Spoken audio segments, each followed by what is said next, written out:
What's going on, y'all? It's Athletes Coach again, coming at you with another video. So, Zach Lavine and Lonzo Ball, two players that are now being coveted heavily around the league. And, one player, that being Zach Lavine, it's a no-brainer, obviously. I mean, the guy's fourth in scoring again, showing off his elite scoring abilities while keeping the Bulls somewhat in striking distance of being in the playoff race. While the other, Lonzo Ball, is in need of a new home, to say the least, And it's kind of tough for two of the players because Zach Lavine has shown strides year after year. It's just unfortunate that he hasn't had a talent surrounding him in Chicago to where he can actually actualize his gifts and abilities in the playoffs. It's a team game. You're going to need a surrounding crew, and he hasn't done that. He hasn't been warranted enough to give that. Now, I've always been a proponent that Zach Lavine is better than Devin Booker or Bradley Beal, two other hot shooting guards. And that's not to say that those guys are no good, but I prefer Zach Lavine's game. Standing at 6'6", can jump out the gym, so we already know the athleticism is there. He can shoot with the best of them. And he can also play make and handle the ball. And due to his athleticism and size, he's not a liability on defense. So right there, he checks off all the metrics to me as to why any team who's trying to make the playoffs, trying to compete for a title, would definitely love having Zach Lavine on his team. He just fits that. He's just a hand-in-glove fit for any team, especially for title contending teams, because if you needed somebody who's going to create offense for you down the stretch when you guys can't buy a bucket, it's Zach Lavine. If you need somebody to get things going like a microwave, heat things up quick, it's Zach Lavine. If you need somebody, to just spot up and shoot, Zach Lavine can do that. I mean, he is the guy, he's a surefire guy that you need to go through, that any team, all 30 teams in the NBA will benefit from having his, his talents on their roster. Now, where he would go, I've always been a proponent, him being on Philadelphia, but at the looks of it, Chicago doesn't want to move Zach Lavine. I mean, they feel like they're in striking distance. Maybe as we get closer to the All-Star break or closer to the trade deadline, seeing where their fortunes may land at, I think that will push Chicago to make that move. But right now, standing at the 10th seed, with just a game and a half or 2 games behind, New York for that 8th seed, it's a no-brainer. They're going to keep Zach Lavine and see what they can go with that. Because if they give him up, they're not going to get equal talent back. And what they're essentially saying is that they're going to put all their hopes on Lauri Markkanen.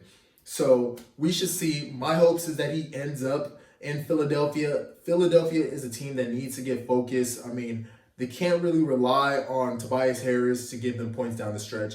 Joel Embiid, yes, he's playing at an MVP level, but sometimes he takes lapses off. He takes game possessions off. And we've seen it, especially in the game versus the Lakers, how the Lakers were able to fight to get back in that game. Now, if Joel Embiid has stayed focused and stayed dominant all the way through like he was in the first quarter, I don't see the Lakers coming back in that game. I mean, they will smack the Lakers by 10 plus if that was the case. But luckily, Tobias Harris bailed them out with that game winner. So I think if they were to add Zach Lavine on Philly, again, those situations you wouldn't have to worry about, because not only would you have a threat in Tobias Harris spotting up, you also have somebody who could create offense for you in Zach Lavine and doesn't necessarily need the ball in his hands to stay effective all the time. That's what people don't realize. Ben Simmons can still do what he wants to do. Joel Embiid, you can have Zach Lavine there to fill that role that Jimmy Butler was, and possibly even better as a better shooter per se. Now, on Alonzo, it's tough for Lonzo Ball because, leaving LA, obviously things messed up his trajectory with LeBron James coming there. Anybody would have made that move. Nobody's regretting that at all. You seen he got a championship out of it. But now with New Orleans, with Zion and then Brandon Ingram, these are two guys that demand the basketball in order for them to be effective. And that's not the way that Lonzo plays. Lonzo isn't a scorer. Lonzo needs the basketball to be effective on the offensive end of things, with him distributing. But his calling is on the defensive end. He needs to be on a defensive-minded team, a team that really would appreciate him being on the ball when needed be to run the offense, but more so would utilize his size, his talents on defensive end, and I think that team is the Clippers. The Clippers will love to upgrade from Patrick Beverley and have Lonzo Ball there, Kawhi Leonard and Paul George on the wings for Lonzo, distributing, getting the ball out. He will help the Clippers play fast. He will help the Clippers defensively, and as his shot improves, he'll be able to knock down the shots that Patrick Beverley does not hit. So the Clippers is a surefire fit for Lonzo. Now the question is, how are they going to be able to get him on over to the Clippers? Now the Clippers don't really have much to give up, and the way that they're situated, they're doing so well. Like, I mean, you don't really want to break what works. You can't really just do that. So it's going to be a tricky situation. You have to see if things turn south for the Clippers, which the Clippers aren't hoping happens. So I don't necessarily foresee it, taking place this season, to say the least. Like, we just have to see how things play out. But the Clippers will be a great fit. They have 2 point guard coaches, Chauncey Billups and Tyronn Lue. Chauncey being a former Finals MVP and a future Hall of Famer, I should say.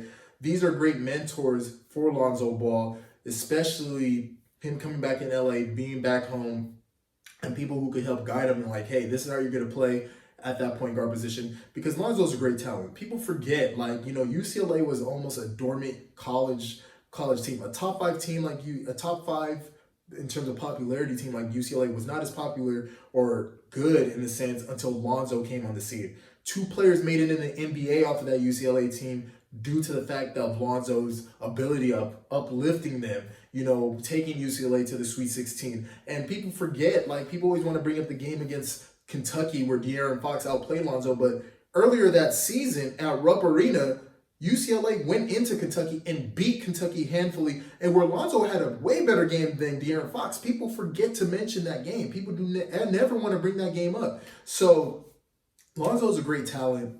Not to take anything away from him. I think people just had so much expectations because his name being a hot buzz around the league, even before he got into the NBA, people just expect offense for him to just put eye-popping numbers, but that's not necessarily his game. He's a basketball player. He's basically Jason Kidd, but maybe a slightly bit toned down, but still has the defensive effectiveness of a Jason Kidd, to be honest. So it's tough. We'll see where they'll land. To me, right now, Lonzo would definitely be on the move. I think wherever he goes to isn't going to be a permanent stay. I want to say a team like obviously the Clippers would be the best fit. But if we were going to really, analyze things, another team that's a wild card team that you want to put out there will be the Orlando Magic. Markelle Fultz is hurt. They have another rookie that they're tossing out there in Cole Anthony. So depending on where Orlando sees themselves and sees their future and what they want to do, I don't see why they don't invest in bringing in Lonzo, on over to Orlando. They're a defensive-minded team. And then when Markelle gets healthy again, you can slide Markelle to the 2. So Orlando will probably be a great fit, too, as well for Lonzo Ball. Zach Lavine, where I see him moving to, definitely not the Knicks. You're not going to trade in conference, especially the Bulls, when you see yourself as a team that can compete with the Knicks. But where I think Zach Lavine may more than likely end up, if they're ready to pull the trigger, again, will be the Philadelphia 76ers. His name is written all over it. Philadelphia getting Zach Lavine not only puts them more so in the title contention team, but they're a legitimate surefire team to probably win the NBA title this year. Depending on how things go out west. It all depends because playoff basketball is all about matchups. But for Lonzo, again, the Orlando Magic will be probably the best fit. Arguably, the best suited fit will be the Clippers, but the more likely scenario will be the Orlando Magic. But I want to hear what y'all have to say. Like, comment, subscribe down below. I'm out.